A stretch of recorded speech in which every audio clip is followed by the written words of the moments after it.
مسلمان تو خبر شو. президенти тоҷикистон эмомалӣ раҳмон дар вохӯрӣ бо намояндагони ҳамҷамъият дар шаҳри душанбе ба дини ислом ва қадриятҳои он ҳамлаи навбатӣ кард.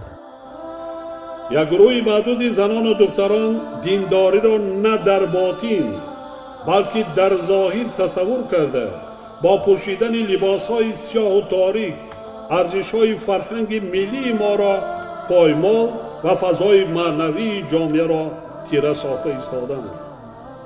ҳолон ки худоро ба ақл мешиносанду бо қалб мепарастанд, на бо сару либосу сатру ҳиҷобу салавриш. саид мукаррам абдулқодирзода раиси шӯрои уламо танҳо ниҳоди содиркунандаи фатво дар тоҷикистон таи як нишасти хабарӣ дар истанбули туркия манъи риш дар кишварро тасдиқ кард. шумо тамом духтароро фаҳмонем, оное ки ҳиҷоб ба сар мекунанд, баъзан вай мекунанд, пеш аз ҳама ин бисаводӣ бимаърифатӣ аст. саводи кофӣ надоранд онҳо. ӯ ҳам гумроҳ гаштагонанд. ҳатто аз ҳамон зиндагии худашонро намедонанд чӣ кор мекунанд. либосҳои сатро, сатпӯшии ҳиҷобпӯширо мавриди диққати худ қарор диҳем. ва дохил албатта ҷаноб ки дигар дар ҳудуди тоҷикистон чунин либоспӯшӣ маҳдуд карда шавад. имрӯз мо дар мадинаи мунаввара қарор дорем, дар шаҳри пайғамбар қарор дорем ва албатта мақсади мо бандааш иродаи банда барои адои ҳаҷи умра ҳаст.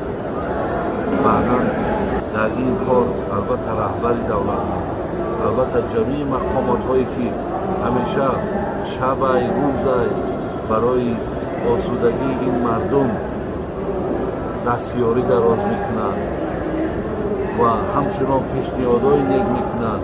худои меҳрубон таншона сиҳат, имоношона боз ҳам комил ва хотимаошона ба хайр ва дар ин кори савоб аллоҳи меҳрубон дар номои аъмолшон аҷр нависонда бидиҳад. мехоҳам махсус таъкид намоям ки бузургони мо борҳо фармуданд ки танҳо сатру сиёҳпӯшӣ ва куркурона тақлид намудан ба фарҳанги бегона нишонаи боифат будани занону духтарон нест. моли мо чихел нестай, ман мусулмонам. мусулмони ҳеҷ вақта кофир набуд. чо клубора маҳкам намекунем, дискотекора маҳкам намекунем. демократия ин чиз демократия ки боша ман чӣ коре бифора мекунам, чӣ коре бифора мекунам, хом мин юбкамиш хом ҳиҷоб мекунам.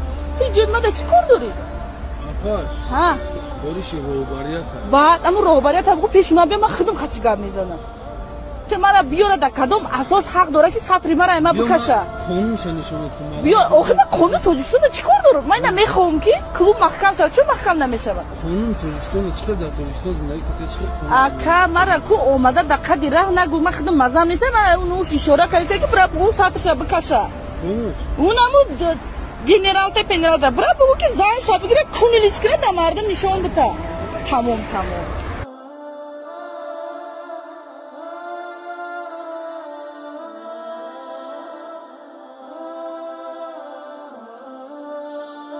مسلمان تو خبر شو، تو دنبالی از اون نرو مردکه نکنو موسیت نفروش دلار نگی بالله قسم رفتنیستی. امروز مورد امتحان استی، میدان امتحانی الله آمده که از پیغمبر چقدر دفاع میکنی که کاش که آلی سفیرا طلب کرده میشد. اما مملکت هایی که دست یکی کرده فرانسه آلی سفیرا هیچ کار نداریم، سفارتی تا کار نداریم، کمکی تا کار نداریم.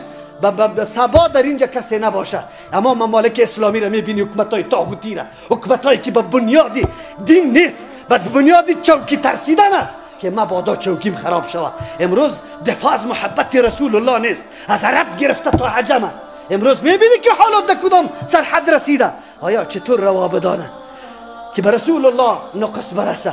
از صحابی درس بگی، از عماره رضی الله عنها در میدان احد یک صحابی میگه یک کسی را میبینم که در پیش روی رسول الله قرار داره، شمشیر گوی راست زده میشه، گوی چپ زده میشه، تیرود سینه برش سپر میشه. یک وقت میبینم که عماره رضی الله عنهاست از رسول الله دفاع میکنه. زن است، زن است از رسول الله در جنگ غزوه احد دفاع میکنه. کجاستی او جوان؟ کجاستی او مرد که داد از محبت رسول الله میزنی؟ عبدالله ابن ابی ابن سلول بچهش است. از عبدالله ابن ابی ابن سلول بچهش است عبدالله رزیل. پدرش زمانی که در یک جنگ در بین خود مشوره کردن، گفتن چیزی گپ شده بود در بین لشکر، باز گفتن سیکو میمان کدیش جای دادیش آلی سرطان نخره میزنه. ای گپا گفتن والله لئن رجعنا الى المدینه لیخرجن العز منها الاذل.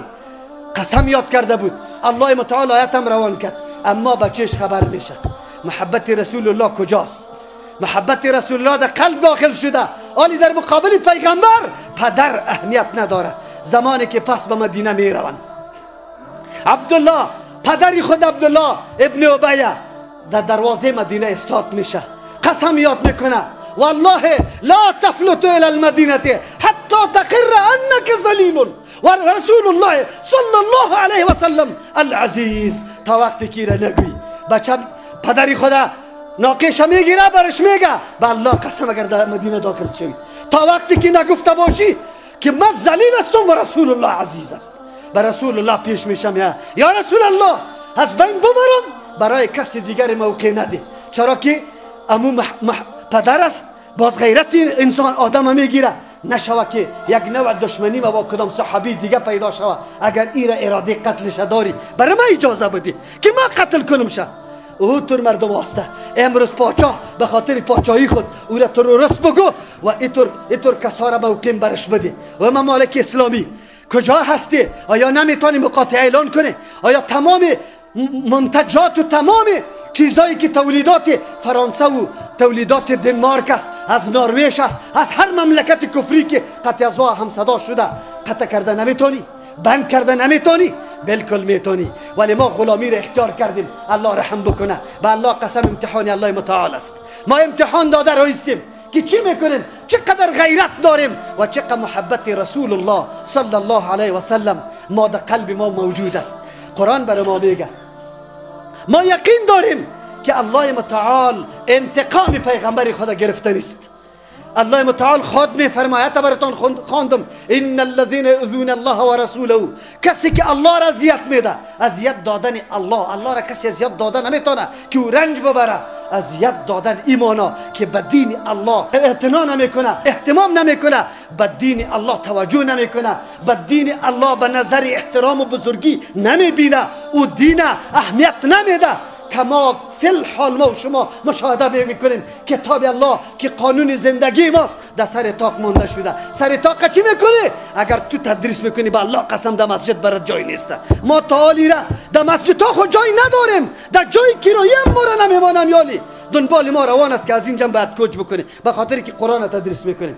ما مسلمان ها باید بدانیم کسایی که الله را اذیت میده، کلامی از او را نمیگذاره که در بین مردم پخش و مردم او را ببینه. امروز دموکراسی لعنتی را برای خود قانون جور کرده، قرآن گذاشته شده، مجلس ها جمع میشه در بین خود قوانین وضع میکنه که این ماده قانون اساسی چی رقم است. تمامی مسائل و احکام اسلامی ما سری قانون اساسی سری از او چی میشه وزن میشه که حقیقتش مقابله داره یا نداره. کدام است؟ اذیت دادن الله این نیست که حکم الله از بین بره، نافذ نشوه. امروز نه حد جاری میشه، نه قاتل قصاص میشه، نه مرتد از بین میره. امروز تمامی بدبختی ها در مملکت به نام امی دموکراسی لعنتی و آزادی بیان و آزادی فلان روان است. به جز از اینکه حق تلفظ بکنی در سر منبر، باز مسلمان برات نشسته ریکارد کرده تا و در جیل و در زندان روان کرده. قاضی صاحب محترم، سارنوال صاحب محترم باز برات نشسته، برات میگه این کلمه را گفتی. ای قاضی صاحب، ای سارنوال صاحب، تو را بالله قسم یک روز پیش الله متعال نمیری؟ یک روز احتجاج کردی، دفاع از رسول الله کردی یا نکردی؟ بله، ببری بکنی. امی دنیا است، امی دنیا هست. روزگاری میآید به الله قسم از الله خلاص نمیشی. الله متعال تو را میگه امی حالات دیدی، احترام کردی، تعظیم کردی، به خاطر چی؟ بانکی بموریم. والا اگر این دنیای غرب نباشه کلی مردم از گشنگی بانک از گشنگی بموریم. مرگ حق است. اگر الله رزق نمیده بانک به غیرت بموریم، بانک به ایمان بموریم. ما ضرورت به این خبث ها نداریم، به این بدبختا نداریم، به این نجسا نداریم. این مملکت شیرای مسلمان صفت است که انگلیس در زانوشان نگذاشت که پلیتا اینجا پای خدا بمانه. امروز تو چرا دسترخوان کردی خدا؟ امروز تو چرا اظهار محبت قطعش میکنی؟ نمیبین از نیاکان بیاموز که با چی میکردن؟ نکنه مسلمان کجاست؟ مسلمانی کجا میبره؟